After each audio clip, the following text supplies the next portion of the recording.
गोदान बोसोरनि गासिबो भारतनि नोगोरारिफोरनिसिम गोदान बोसोरनि अननाय आरो सिबिनायखौ बावहरबाय। जोङो भैरबकुन्द इक' टुरिज्म एन्ड कनजारभेशन ससाइटि जिथु भैरबकुन्दनि जि पिकनिक स्पट बेखौ जोङो मेनेज खालामो, मेनटेन खालामो, जों सलायो बेखौ।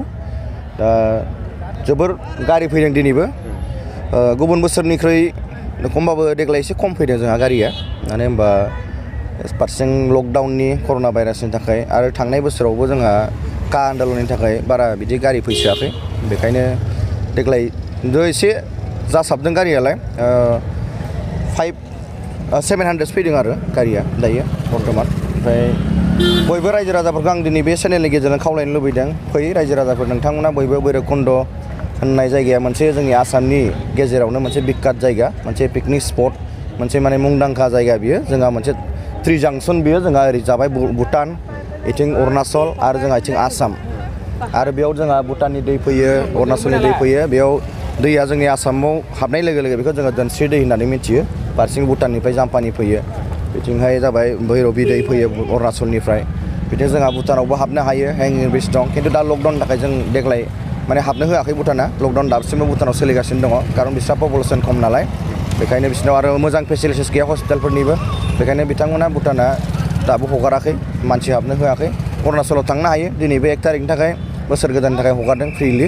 जोंबो दासो एसे मानसिफोर लांनानै फैदों, आलासिफोर फैनायफोरखौ बेरायहैनानै। बेनो आरो बेयाव पिकनिक जाफै, माबा मोनसे जेबो उसुबिदा गैया बेवहाय। माबा मोनसे प्रब्लेम जायोबा जोंनि जिखिनि पार्किं जेरै एन्ट्रि फिसनि जि माबा रिसिप्ट दङ, बेयाव जोंहा कन्टेक्ट नाम्बार दंखायो कमिटिनि, बेयाव कन्टेक्ट खालामबानो जाबाय। जोंहा फार्स्ट एडनि बेबस्थाबो जों खालामो, बायदिसिना नांलाय खमलायबो जों जानो होआ। जोंनि मानसिफोर जोंहा 100 जननि खाथियाव मानसिफोर दं, जोंहा मेम्बारफोर बेवहाय। जोङो गासैखौबो 10 जन करि ग्रुप बानायनानै मोनफ्रोमबो साइडआव जों राननानै होजोबो डिउटि खालामनो थाखाय।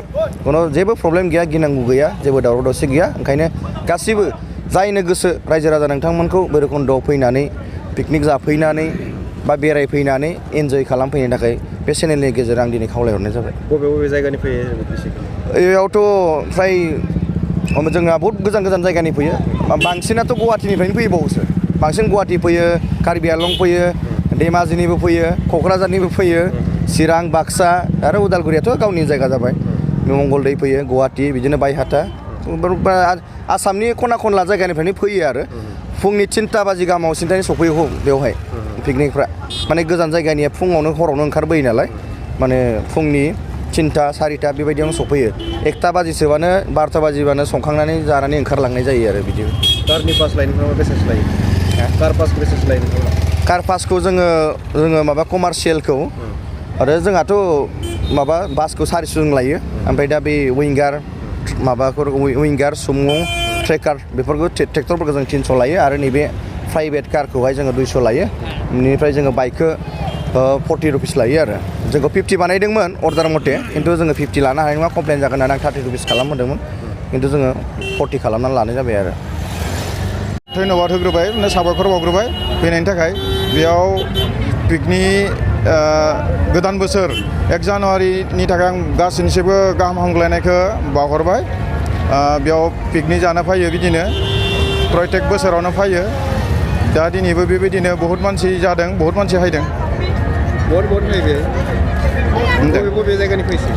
प्राय गुवाहाटिनिबो फैयो, मुसलपुर, तेजपुर, मंगलदै, बहुत गोजान गोजान दाब दाब जायगानिफ्राय फैयो।